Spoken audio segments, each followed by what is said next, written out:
Onko läheiselläsi alkoholiongelma? Pelkääkö hän alkoholin lopettamiseen liittyviä vierotusoireita?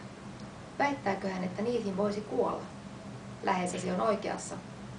Pitkään jatkuneen alkoholin käytön lopettamiseen liittyy psyykkisiä ja fyysisiä vierotusoireita, jotka voivat olla jopa hengenvaarallisia. Lääketieteellisen hoidon avulla juomiskierre voidaan kuitenkin onneksi katkaista turvallisesti. Pitkään jatkuneen alkoholin käytön lopettamiseen liittyy alkoholin vierotusoireyhtymä, joka on selkeästi krapulaa vaikeampi ja vakavampi tila. Vierotusoireyhtymässä on kyse hermoston yliaktiivisuustilasta, jossa alkoholin käyttöön sopeutunut hermoston toiminta muuttuu äkkiä alkoholin poistuessa elimistöstä. Vierotushoidossa tätä hermoston yliaktiivisuustilaa rauhoitetaan ja korjataan elimistön nestetasapainoa.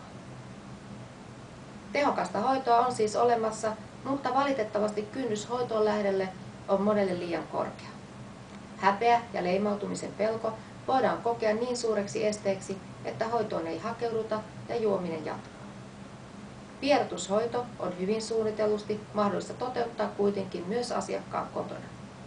Tällöin lääkärin ja hoitajan tapaamiset sekä lääkehoito toteutetaan asiakkaalle tutussa ja turvallisessa kotiympäristössä ja kynnys hoidon vastaanottamiselle selkeästi madaltuu. Omaiset ja läheiset voivat olla tukemassa asiakasta hoidon aikana ja mahdollisuudet hoidon onnistumiselle paranevat.